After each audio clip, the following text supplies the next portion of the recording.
début de la deuxième partie de l'aventure. On démarre ça à Tête-à-la-Baleine.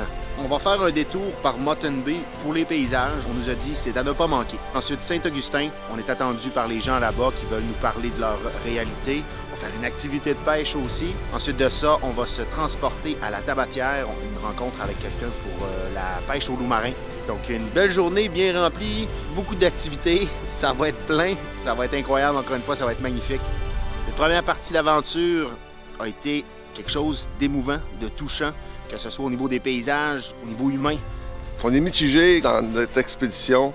À la fois, c'est beau, la route blanche est belle, mais on sent que les communautés, vraiment, ils ont une fierté de leur région, ils aiment leur région. C'est de toute beauté, là. Puis moi, je pense que les rencontres avec les gens vont nous faire découvrir autre chose. On s'en va directement à Mutton Bay, une trentaine de kilomètres environ, un petit peu moins, puis on devrait assister à quelque chose de beau.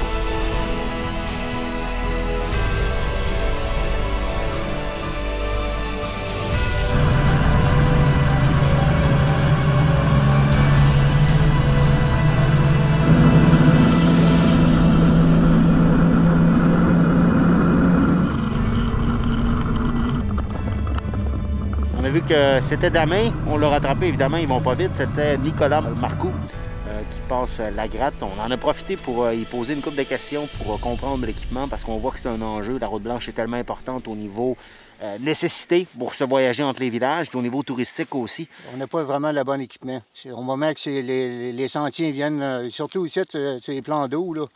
On a beaucoup de vent, puis c'est souvent que il y a beaucoup de lames, puis la motoneige, je crois que la motoneige est pas assez forte, ou que la gratte comme telle, elle ne fait pas le job. Là, elle va, au lieu de couper la butte, elle va l'assouplir un peu, mais elle ne va pas l'enlever carrément. C'est beaucoup d'ouvrage pour nous autres. Après de la neige, là, on n'a pas l'équipement, on est encore à l'ancienne, on est encore avec la pelle. Les contracteurs obtiennent des contrats de 3 ans, donc c'est pas nécessairement assez long pour investir dans de l'équipement. Le tourisme de motoneige augmente ici. Donc, c'est certain que ça va prendre l'équipement qui suit la vague.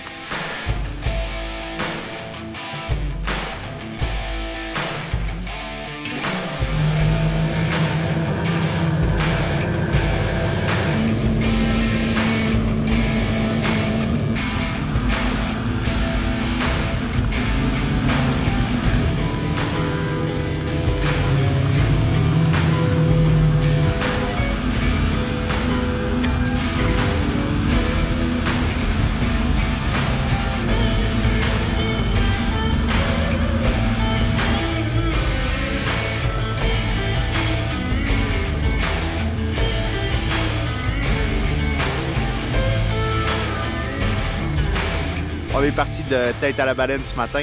Une trentaine de kilomètres environ pour arriver à la baie des Moutons. Mutton Bay, c'est une ville anglophone.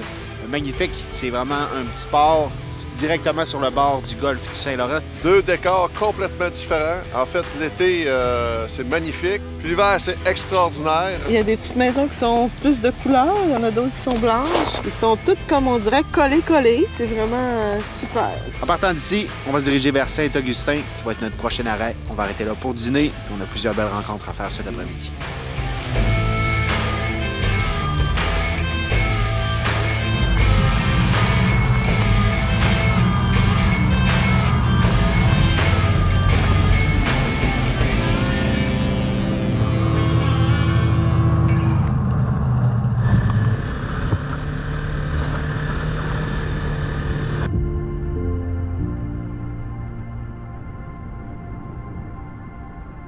On vient tout juste de quitter la baie des Moutons. Le belvédère est accessible juste à côté du village. On en a profité pour arrêter tout de suite, voir la vue. On en a plein les yeux à chaque jour. Évidemment, on va profiter des belvédères aménagés afin de voir, eux, quelle vue nous proposent. Puis celle-ci, elle est vraiment extraordinaire. On voit l'océan, on voit le village. C'est super beau.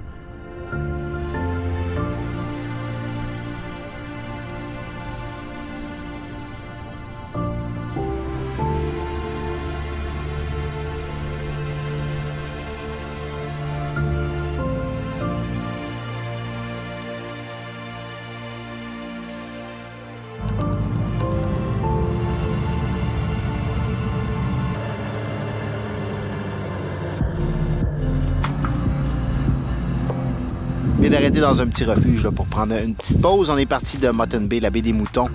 Les conditions au début étaient extraordinaires. C'était bien damé. C'est une route qu'on utilisait, qui n'est pas utilisée l'hiver par les voitures, mais vraiment juste par les motoneiges. Donc c'était large, c'était beau. Des belles conditions, ça roule bien. On avait beaucoup de kilométrage à faire, beaucoup de distance. Ça a super bien été. Il nous reste environ une vingtaine de kilomètres avant d'arriver à Saint-Augustin. On est dans les temps.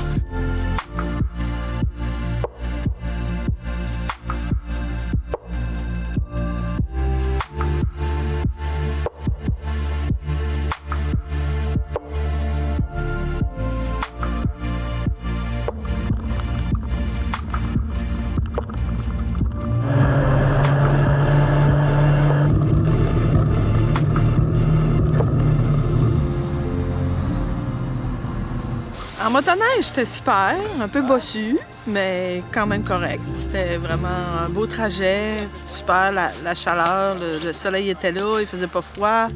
Juste un peu quand on est parti ce matin, mais ça s'est réchauffé quand même très rapidement. Les trails sont vraiment belles.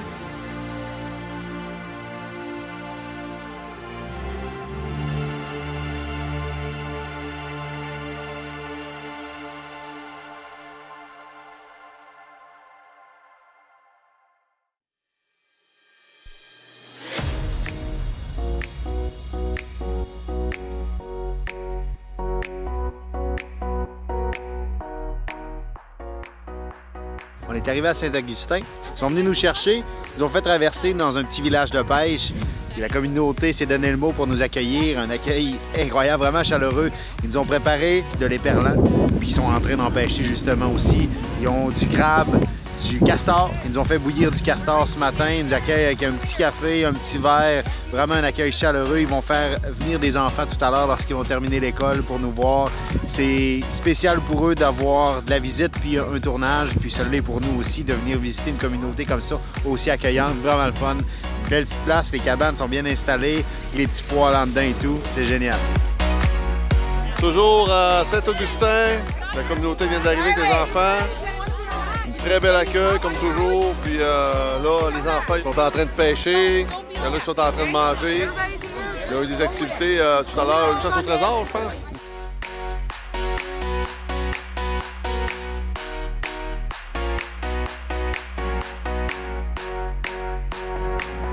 Got one. Oh, yeah. Ah, yeah, ben oui! On danse à la Twitch! Hey, there you go. No, you go. I told you. Getting the trick now.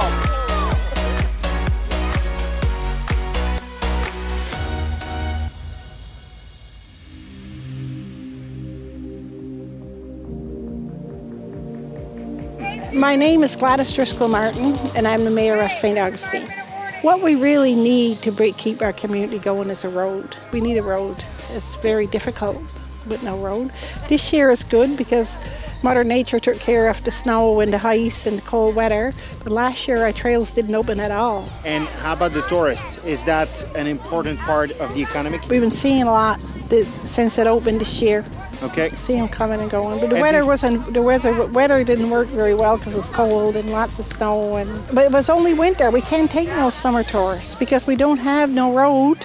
And most of the tourists travel on the boat. They comes, but it's on the Packwaschip beside the river, so they can't come over because the boat can't stop long enough for bring them over. And then there's only that overcraft, and it works on a schedule. It don't just take you when you comes. It's a schedule. So what would need to be done? A second ship, a different ship? Yeah, you need a road. You need a bridge to connect the two villages. Okay. That's what they, it's not even 800 meters between those two villages, and that's what they need. We went to the government like many times, but it seems like it's hard to get through to them, Like they're saying they want to connect villages on the lower North Shore, but them two villages is like could be connected with one bridge, and they're not moving.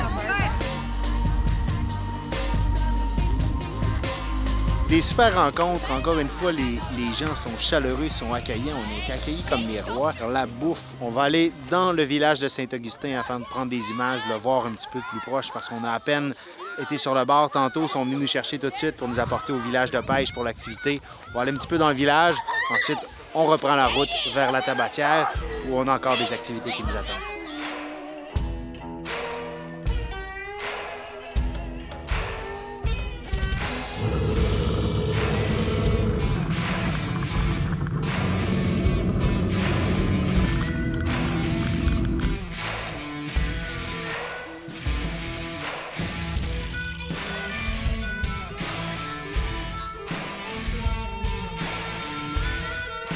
On est arrivé à la Tabatière, on a été accueillis par Ronald Munger qui nous a apporté à son auberge. C'est lui qui fait une interprétation de la pêche, de la chasse au loup marin. Donc il le fait pour les touristes, il fait des tours, il le fait pour les écoles aussi. Puis il y a des infrastructures, il va nous montrer tout ça. I'm Ronald Mosey. I'm living here all my life. I'm a fisherman. Okay. And I got a keen interest in the history of Lathabatière. Okay. And Lathabatière in general was established by seal fishing. The first permanent settlement in Lathabatière was done by Mr. Samuel Robertson from Scotland in around 1823. And his seal fishery was right here in the front. They would land 3,000 seals sometimes in a week.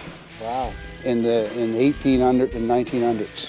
And at that time, there was a lot of money to feed the village, keep their dogs. All the things were done by dog teams.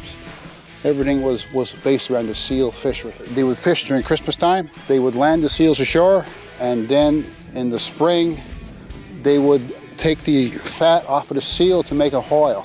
Okay. And this oil was sent to Europe. Different products like cosmetic? No, that was mostly in them times for oil for the lamps and things. Okay. The reason why the fisheries was stopped because it was inhumane. They would the seals as a mammal, and they considered it a drowning. And is there still seal hunting or seal fishing? Or? Yes, there's still a seal. It's called a hunt now. Okay. You had to use a special rifle. Okay. And instead of being in the December month, December, January, it is in March, April. Magnifique après-midi de motoneige. Il faisait beau. On a eu par moments une belle neige avec des gros flocons. C'est vraiment un endroit extraordinaire. On a du fun, puis c'est vraiment un beau moment.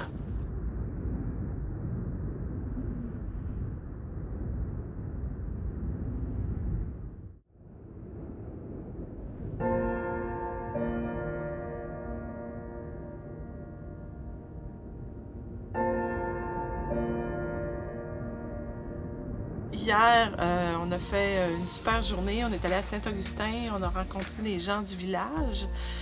C'était un accueil extraordinaire. C'était de la bouffe. On a dégusté du phoque, on a dégusté du castor. Tous les goûts étaient là, du petit poisson frit. On a fait de la pêche blanche. Là, on est à la Tabatière présentement. C'est de toute beauté. On a fait une activité avec... En fait, c'est Ronald Munger qui nous a accueillis. Puis il nous a vraiment partagé un peu la tradition. Aujourd'hui, on retourne vers Kegaska. Donc, beaucoup de kilométrage. On va peut-être faire une petite excursion, en fait, dans l'arrière-pays. Moi et mon collègue Élie, on va peut-être se lâcher un petit peu plus lousse aujourd'hui.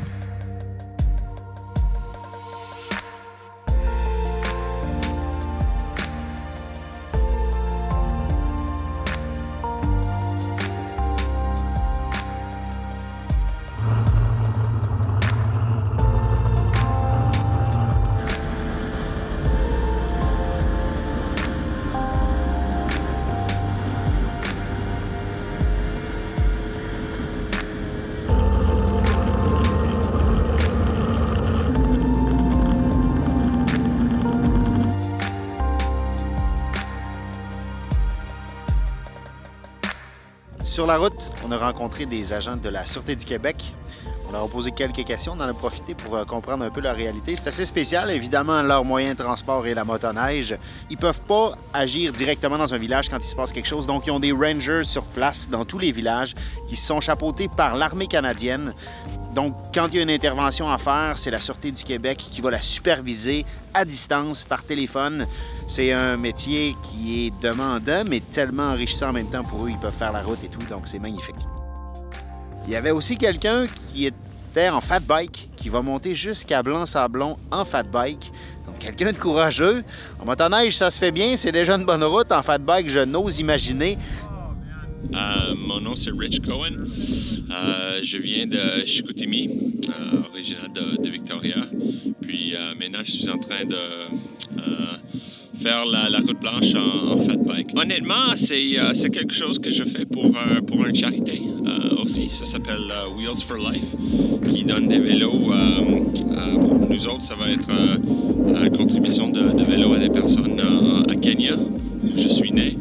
Alors, quand je pense que c'est difficile, je pense à eux et ce qu'ils vivent chaque jour. Alors, honnêtement, ça m'aide à continuer.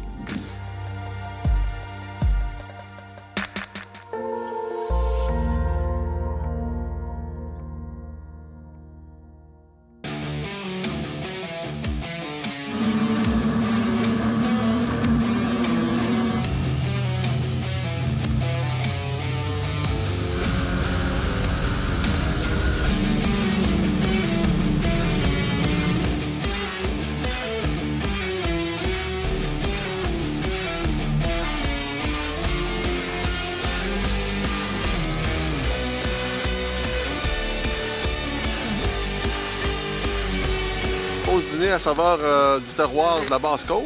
On était bien accueillis, en fait. On avait des beaux gris. Ben, ils sont pas rouges quand même, là, mais ils viennent manger quand même proche de nous.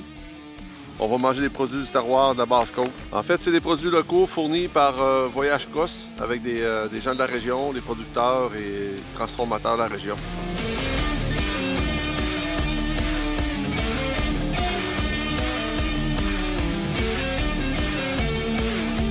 Ça te tente-tu d'aller faire une petite ride dans le flanc de montagne pour les gens qui aiment un peu l'aventure, le sport extrême? Si je te suis, parce que j'ai zéro expérience là-dedans, t'en as quand même un peu? Ben, un peu. Je me débrouille un peu, mais je pense que ça va bien aller. Excellent. Hein? Super. À suivre. À suivre. On va le voir dès maintenant. Good. Aucune expérience, une bonne chance de rester pris, faire un fou de moi à grande échelle. Qu'attendons-nous?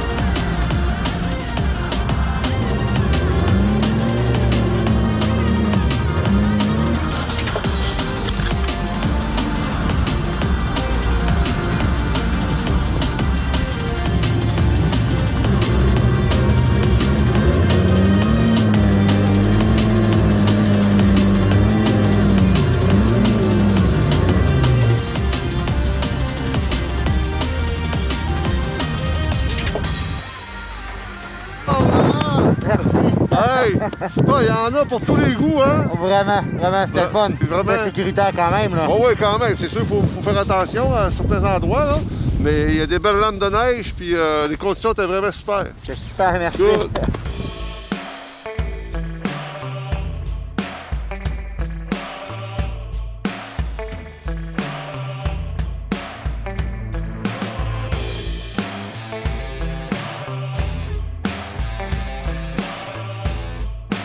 On est arrêté à Chevry, mettre de l'essence sur le bord de l'eau. La vue, elle est incroyable. Les images sont fous. Avec le soleil en plus. On a passé en avant de l'école. Il y a plein de motoneiges de stationnés. Les jeunes viennent à l'école en motoneige. Il n'y a pas d'autobus pour les transporter, évidemment. On arrête au dépanneur et on va être reparti ensuite pour notre prochaine destination.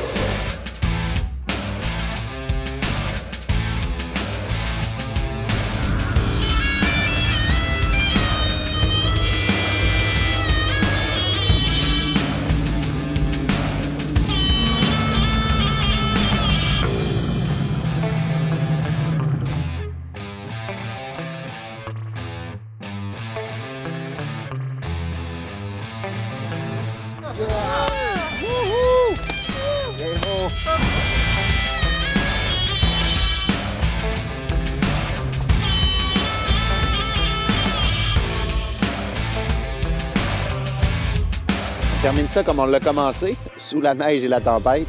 Ça a été une aventure vraiment extraordinaire, fabuleuse. Je m'imaginais quelque chose de spécial en allant là, mais j'étais même pas proche de m'imaginer à quel point ça allait me toucher.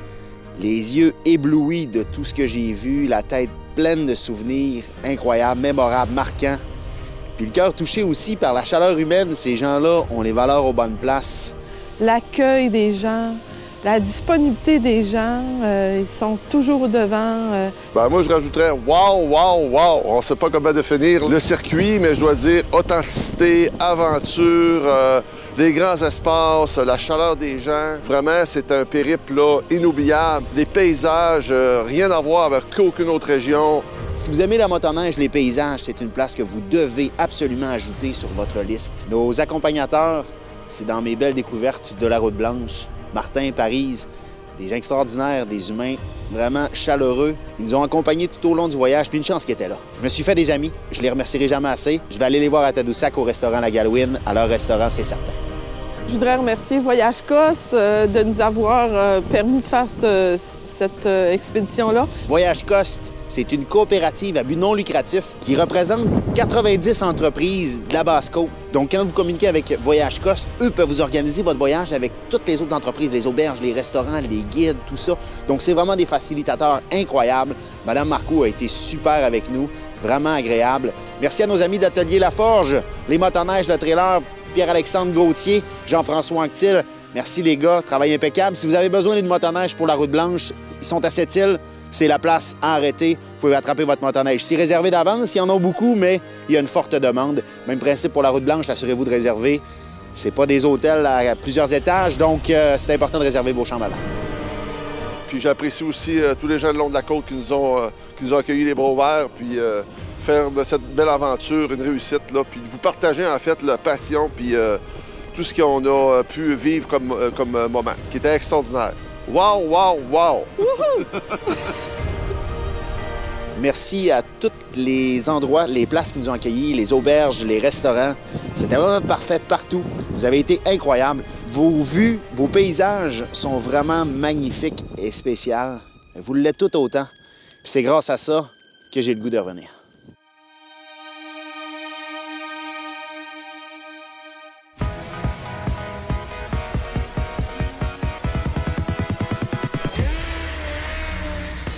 Alors, un matin super facile. Bernard s'est canté sur le côté 0 fois, donc tout a bien été. Fait que c'est pour ça qu'on est à l'heure, c'est que Bernard a été bon pour garder sa motoneige sur le sentier.